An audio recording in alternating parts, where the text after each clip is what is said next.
European Union member states are currently discussing whether to open accession negotiations with Ukraine and Moldova. The European Commission announced last week that both countries have met the necessary requirements to begin these talks.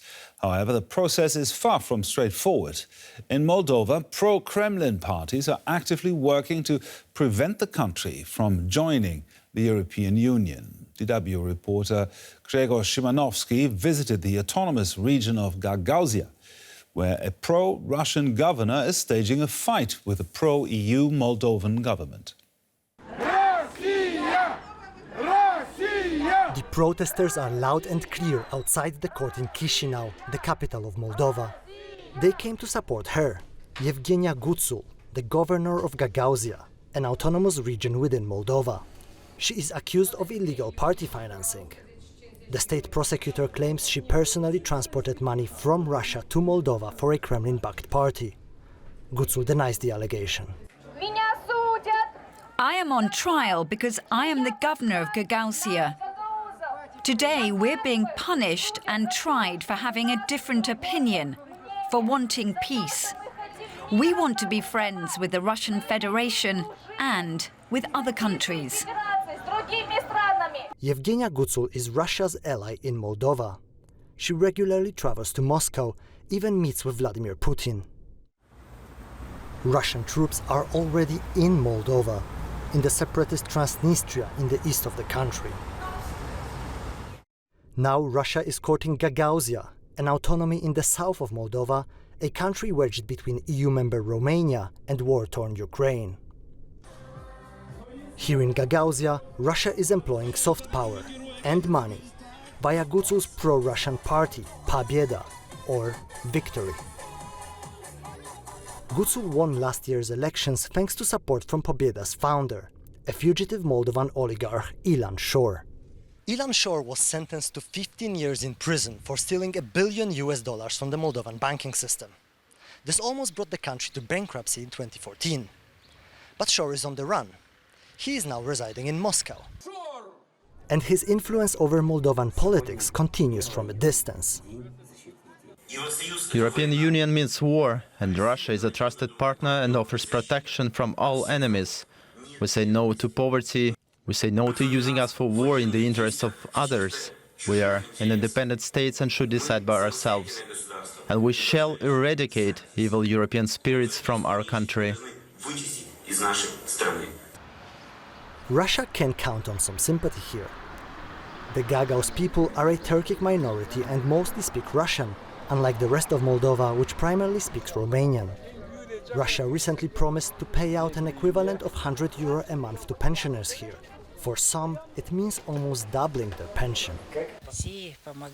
Russia is helping us.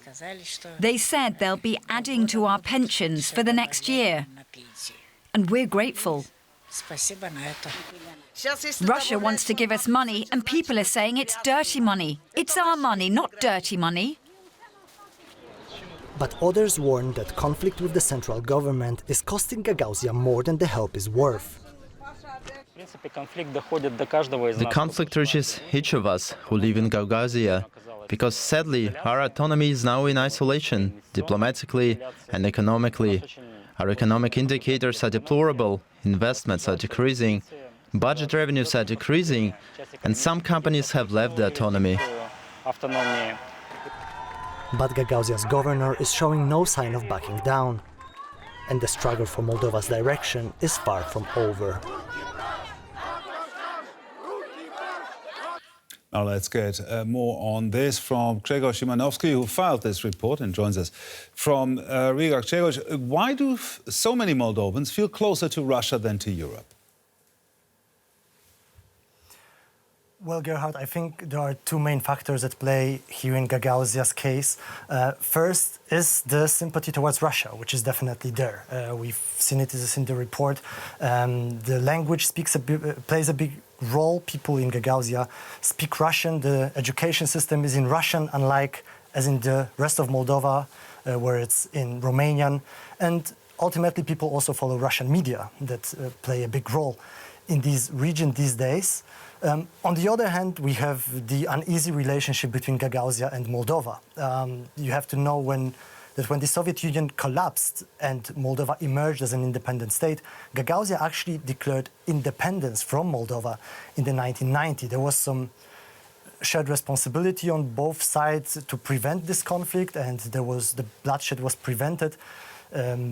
Both sides were able to come back together at the table, and in 1995 Gagauzia rejoined Moldova in exchange for this autonomy status that it has until today. So when we were there, we haven't experienced any anti-Moldovan sentiment in this ethnic sense, but there is a strong resentment against the pro-Western Moldovan government, and these are the sentiments that the Gagauzia's governor is tapping in and fueling at the same time. Now, what do you think Russia is trying to achieve there in Moldova? I think the overarching goal is keeping Moldova in its own sphere of influence, and for many years Russia's main leverage on Moldova was the separatist region of Transnistria in the east of the country that is supported by Russia. Russia even has soldiers stationed there. However, over the last years, Moldova has learned to go about its own way anyway, despite this separatist project.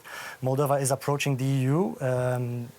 The president has set an ambitious goal of joining the EU by 2030, and Russia is now hoping that propping up pro-Russian parties in the country will help to prevent that. And later this year, we will have presidential elections in Moldova. There is going to be a referendum on EU membership and a parliamentary election next year. So Russia wants to prop up these pro-Russian parties. They are currently polling at around 40%, so they go head-to-head with the pro-EU party that is now in power. And in this constellation, Gagauzia is a resource for the pro-Russian party of Ilan Shor that is now governing there. And it is also a source of instability, a way to disrupt the work of Moldovan government. Grzegorz Szymanowski there in Riga, thank you very much.